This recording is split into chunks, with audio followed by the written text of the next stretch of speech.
Hello बच्चों, welcome to easy. आज polity के सेकंड लेक्चर में देखेंगे हम भारतीय संविधान की ऐतिहासिक पृष्ठभूमि। तो आगे बढ़ते हैं। तो इस लेक्चर की जो पीडीएफ है आपको हमारे ऐप में मिल जाएगी। ऐप का जो लिंक है वो डिस्क्रिप्शन और पिन कमेंट में है। इसके साथ ही हमारी टेस्ट सीरीज़ भी लॉन्च हो चुकी है, तो आप उसे भी चेकआउट कर सकते हैं। बहुत ही अफोर्डेबल रेंज में टेस्ट सीरीज़ उपलब्ध है। तो आगे बढ़ते हैं।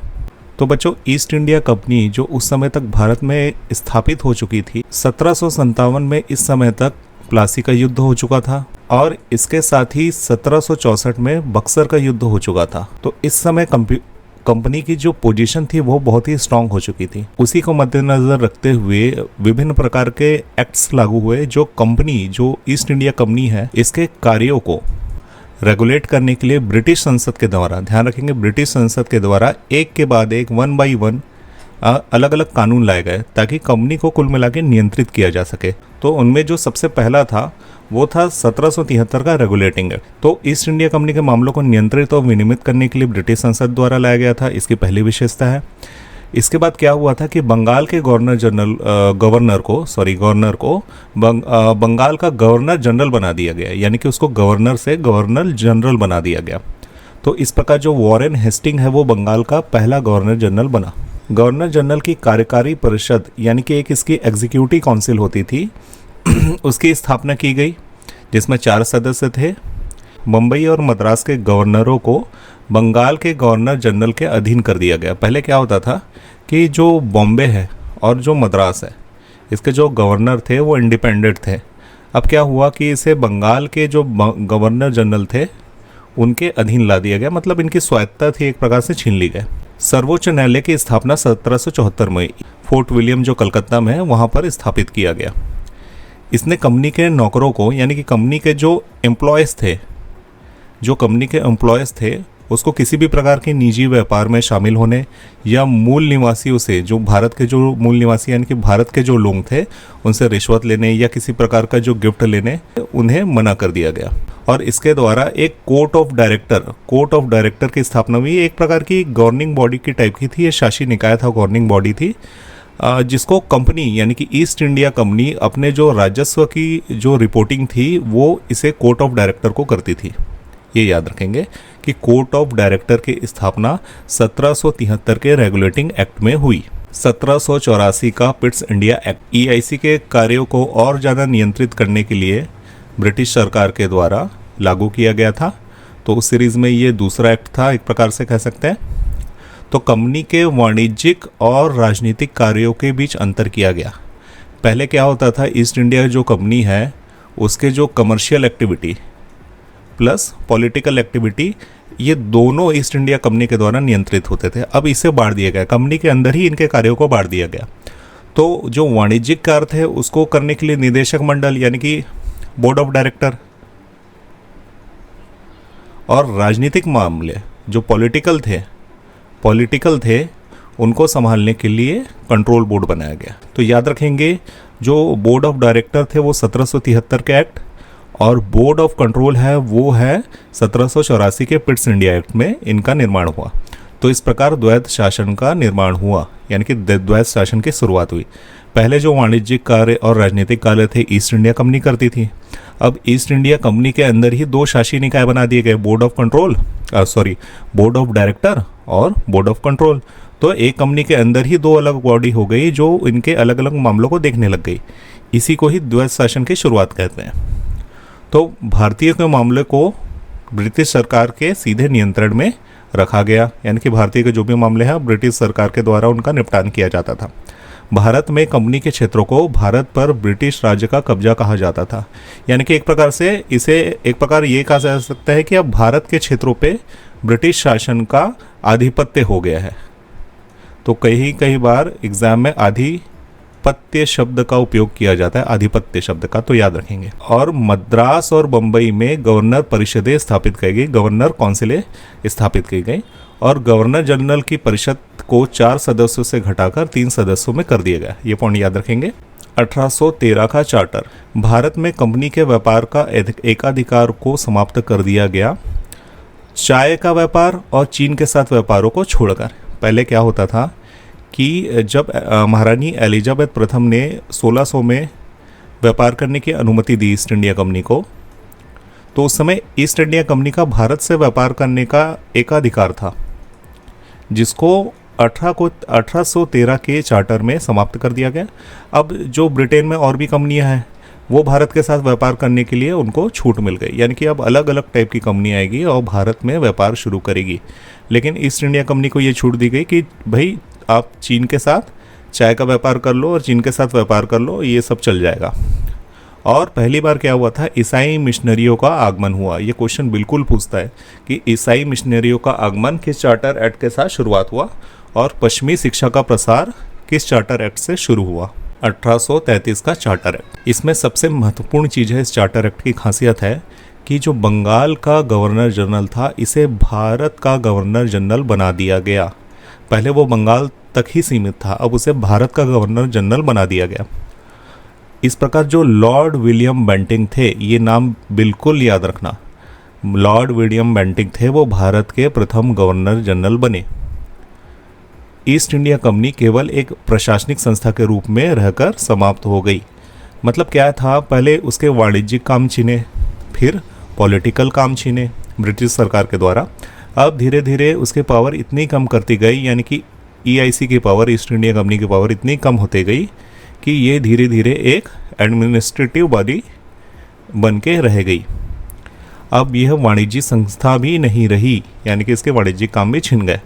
गवर्नर जनरल को राजस्व, नागरिक और सैन्य पर पूर्ण नियंत्रण दिया गया। अब जो गवर्नर जनरल थे, जो भारत के गवर्नर जनरल बन गए थे, उनको राजस्व यानी कि रेवेन्यू, नागरिक यानी कि सिविल, सैन्य मतलब मिलिट्री का पूरा कंट्रोल आ गया।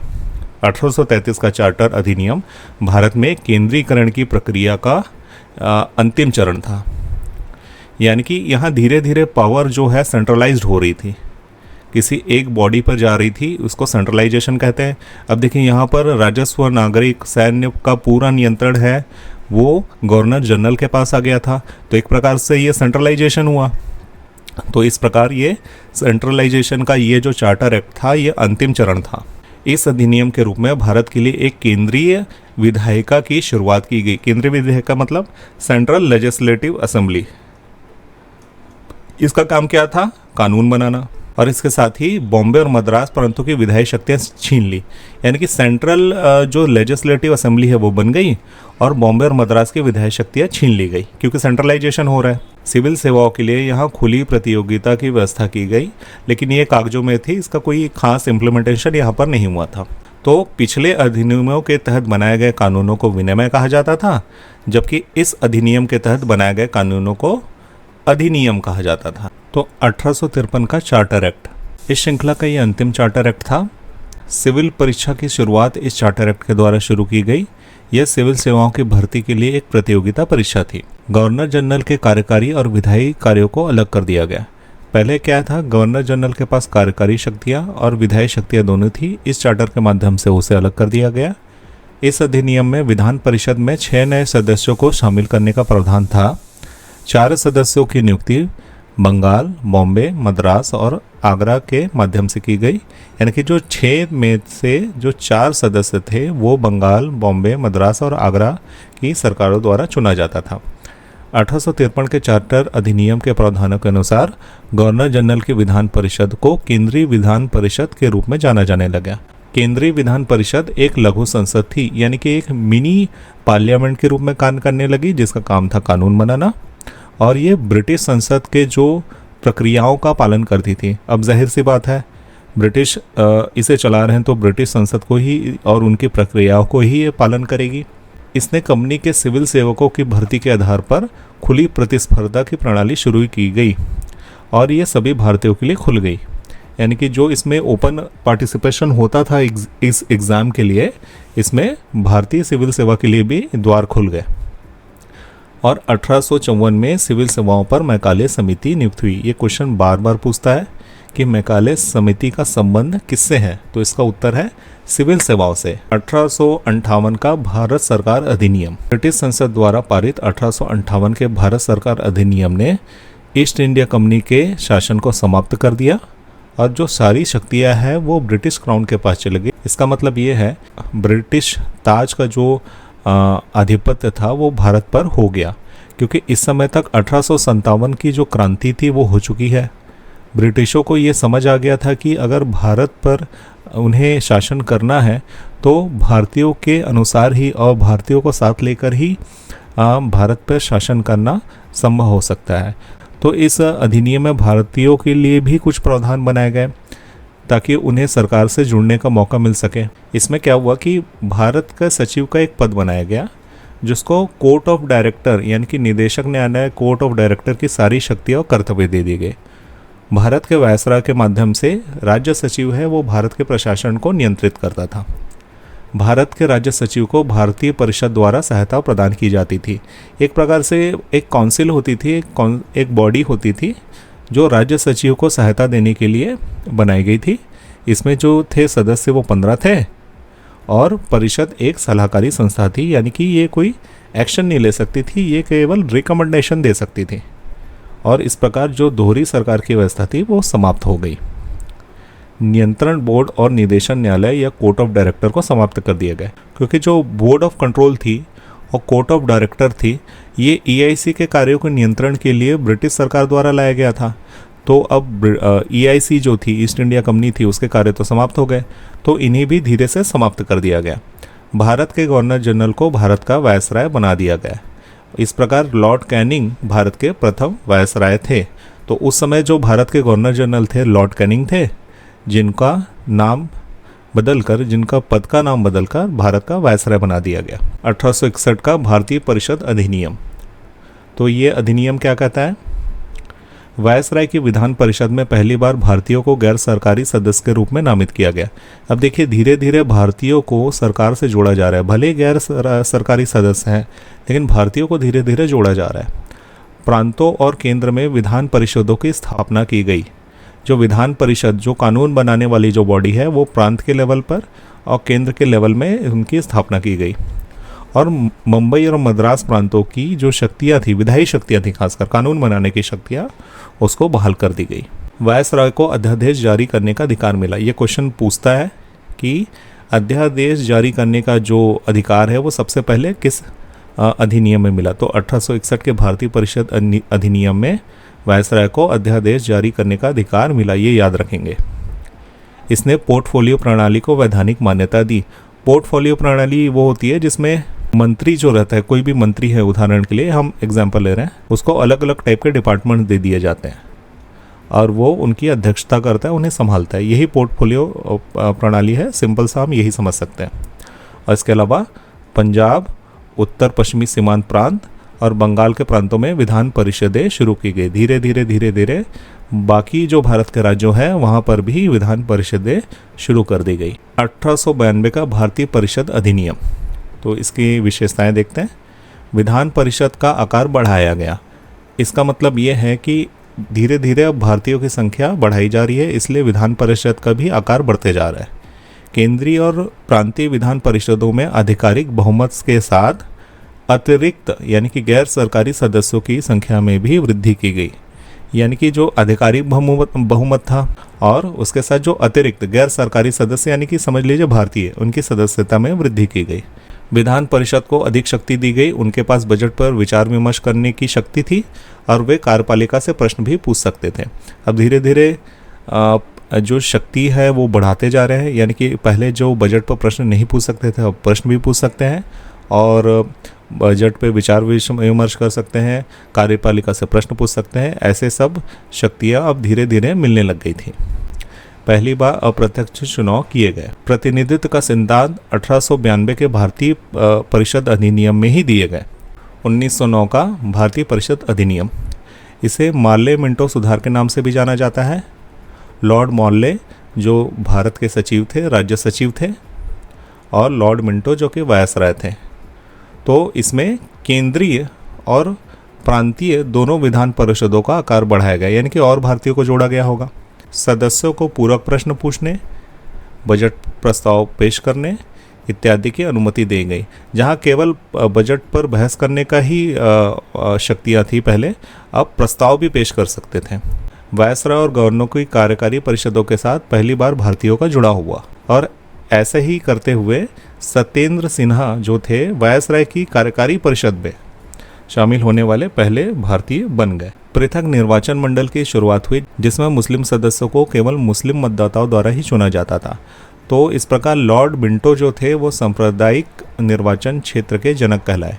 सांप्रदायिक निर्वाचन क्षेत्र का मतलब ये है कि संप्रदाय के आधार पर लोग अपने जो उम्मीदवार को वोट करते थे। जैसे मुस्लिम है वो मुस्लिम नेताओं को वोट करते थे और जो जनरल सामान्य थे वो सामान्य अपने उम्मीदवारों को वोट करते थे। यानी कि यहाँ से जो वोटिंग का सिस्टम था वो सांप्रदायिकता के आधार पर बांट दिया गया।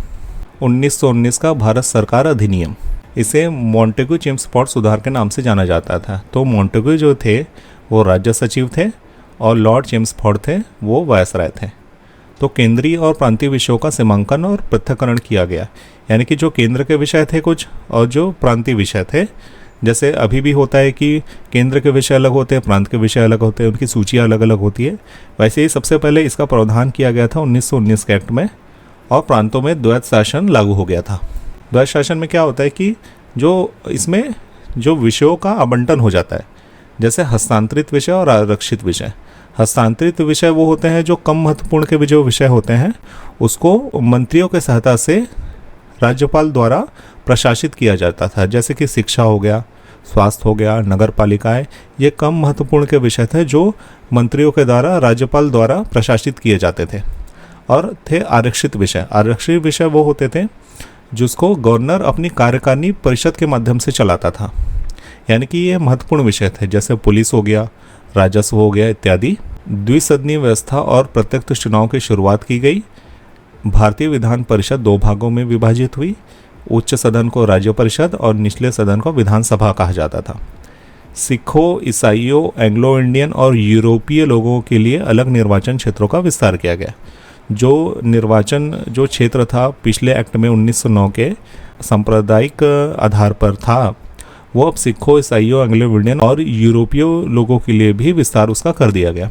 संपत्ति कर, शिक्षा के आधार पर सीमित संख्या में लोगों को मताधिकार प्राप्त था। लंदन में भारत के उच्चायुक्त का एक नया कार्यालय बनाया गया, यानी कि एक भारत का हाई कमिश्नर का एक नया पद था जो लंदन में बैठता था। केंद्रीय लोक सेवा आयोग की स्थापना की गई।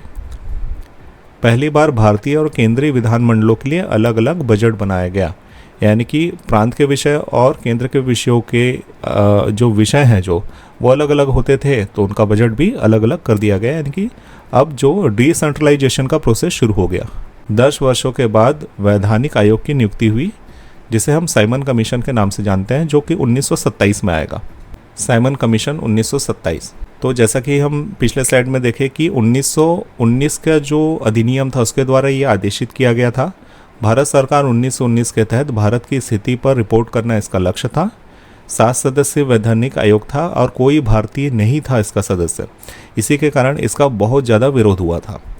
द्वैध शासन की समाप्ति हुई, तो इसके जो रिकमेंडेशन थे ये वो थे कि द्वैध शासन का समाप्त कर दिया जाए, एक महासंघ की स्थापना की जाए, सांप्रदायिक निर्वाचन मंडल की निरंतरता, यानी कि जो संप्रदाय के आधार पर मताधिकार था उसे कंटिन्यू किया जाए, और एक जिम्मेदार सरकार बनाई जाए। तो इस समिति की जो सिफारिश थी वो भारत सरकार अधिनियम 1935 में शामिल की गई। भारत सरकार अधिनियम 1935।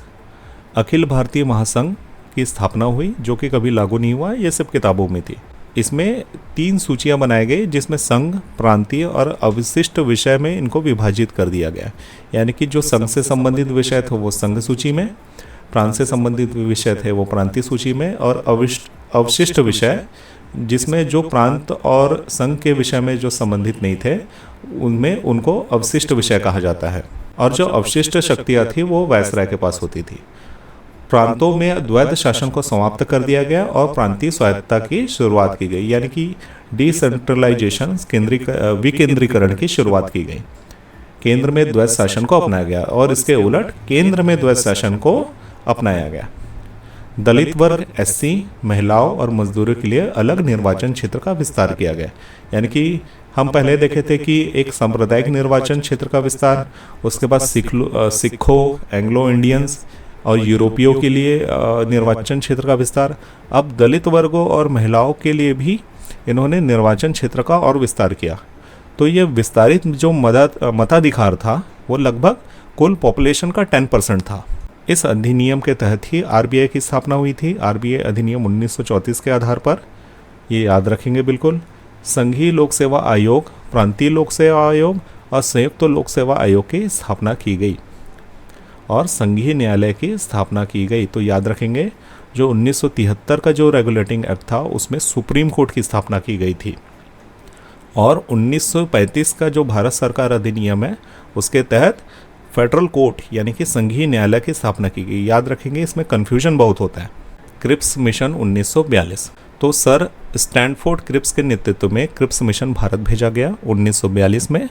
और इसके कुछ प्रस्ताव देखते हैं कि द्वितीय विश्व युद्ध के बाद भारत को डोमिनियन स्टेट दिया जाएगा और द्वितीय विश्व युद्ध समाप्त होने के बाद भारतीय संविधान के निर्माण के लिए भारत में एक निर्वाचित निकाय बनाया जाएगा। यहाँ तक कि भारतीय राज्य भी संविधान निर्माता निकाय में भाग लेंगे, यानी कि भारत के जो राज्य हैं उन्हें भी संविधान निर्माण के प्रक्रिया में भाग लिया देने जाएगा। भारत के लगभग सभी दलों वर्गों ने क्रिप्स मिशन का विरोध किया। क्यों? क्योंकि उस समय सिचुएशन बन गई थी भारत छोड़ो आंदोलन 1942 की। उस समय भारतीयों को चाहिए थी पूर्ण स्वतंत्रता, तो डोमिनियन स्टेटस से तो काम चलेगा ही नहीं। डोमिनियन स्टेटस क्या है? मतलब आप राज करो लेकिन शासन हमारा रहेगा, ब्रिटिश सरकार के अंडर ही आपको राज करना है। डोमिनियन स्टेटस का सिंपल यही मतलब है। तो भारतीयों को पूर्ण स्वतंत्रता चाहिए थी, इसलिए ये क्रिप्स मिशन था वो विफल हो गया। कैबिनेट मिशन प्लान, भारतीय राज्य और ब्रिटिश प्रांत मिलकर एक भारत संघ बनाएंगे। तो इसके जो प्रावधान ये कहता है कि जो भारत के राज्य है जिसमें राजा रजवाड़े आपके शासन करते थे और ब्रिटिश प्रांत जिसमें ब्रिटिश सरकार डायरेक्ट अपने गवर्नर के माध्यम से राज करती थी, इन दोनों को मिलाकर एक भारतीय संघ बनाएंगे। 389 सदस्यों वाली एक संविधान सभा स्थापित की जाएगी, यानी कि एक संविधान निर्मात्री सभा बनेगी जो भारत का संविधान बनाएगी, जिसके सदस्यों की संख्या 389 होगी। प्रमुख राजनीतिक दलों के 14 सदस्य अंतरिम सरकार बनाएंगे, यानी कि कुल मिला के प्रमुख जो राजनीतिक दल हैं उनको जोड़ा जाएगा इस संविधान सभा से और सरकार बनाएंगे। एक प्रतिनिधि संस्था का गठन किया जाएगा जिसे संविधान सभा का नाम दिया जाएगा, यानी कि एक रिप्रेजेंटेटिव बॉडी बनेगी जिसका नाम संविधान सभा रखा जाएगा। संविधान बनाने तक संविधान सभा डोमिनियन विधानमंडल के रूप में कार्य करेगी, यानी कि जब तक संविधान बन नहीं जाता तो यही जो संविधान सभा है ये एक डोमिनियन विधानमंडल यानी कि एक कानून बनाने वाली बॉडी के रूप में कार्य करेगी। संविधान बनने तक भारत का प्रशासन भारत शासन अधिनियम 1935 के अनुसार किया जाएगा। जब तक संविधान बन नहीं जाता तब तो भारत को भारत सरकार अधिनियम 1935 के द्वारा चलाया जाएगा। 1947 का भारतीय स्वतंत्रता अधिनियम, इसके प्रावधान देख लेते हैं। तो 15 अगस्त 1947 को भारत एक स्वतंत्र संप्रभु राज्य घोषित किया गया। भारत का जो विभाजन है वो 2 अधिराज्यों में किया गया, भारत और पाकिस्तान में। वायसराय का कार्यकाल और भारत के राज्य सचिव का जो कार्यकाल है उसे समाप्त कर दिया गया क्योंकि अब कोई ज़रूरत ही नहीं थी इनके। संविधान सभाओं को किसी भी संविधान बनाने और अपनाने, संविधान अधिनियम सहित किसी भी कानून अधिनियम को निरस्त करने का अधिकार था, क्योंकि जो भारत एक संप्रभु राष्ट्र बन चुका था तो वो कोई भी कानून बना सकता था और कोई भी कानून को निरस्त कर सकता था। ब्रिटिश सर्वोपरिता का ह्रास हुआ, यानी कि ब्रिटिश सुप्रीमेसी है वो खत्म हो गई। भारत के गवर्नर जनरल और प्रांत के गवर्नर संवैधानिक प्रमुख के रूप में ही रह गए, मतलब अब इनका कोई औचित्य नहीं था भारत के गवर्नर जनरल और प्रांतीय गवर्नर जनरल का, तो एक प्रकार के वैधानिक प्रमुख बनकर रह गए, इनका कोई विशेष कार्य नहीं रह गया। अब भारत क्योंकि संप्रभु देश बन चुका था तो सम्राट की उपाधि हटा दी गई। भारत के प्रथम गवर्नर जनरल लॉर्ड माउंटबेटन थे और भारत के प्रथम भारतीय गवर्नर जनरल थे सी राजगोपालाचारी। तो दोस्तों ये था आज का लेक्चर। तो लेक्चर आपको कैसा लगा कमेंट सेक्शन में बताइए। इसकी जो पीडीएफ है आपको ऐप में मिल जाएगी, ऐप का जो लिंक डिस्क्रिप्शन और पिन कमेंट में मिल जाएगा। हमसे टेलीग्राम में जुड़ें, अपने क्वेश्चन कमेंट सेक्शन में ज़रूर पूछें। पॉलिटी की ये सीरीज़ चलती रहेगी, इसके साथ ही अन्य विषयों की भी सीरीज़ शुरू होने वाली है, तो स्टे ट्यून दोस्तों। इसके साथ ही चैनल को सब्सक्राइब करें और अगले वीडियो तक के लिए thank you, have a nice day.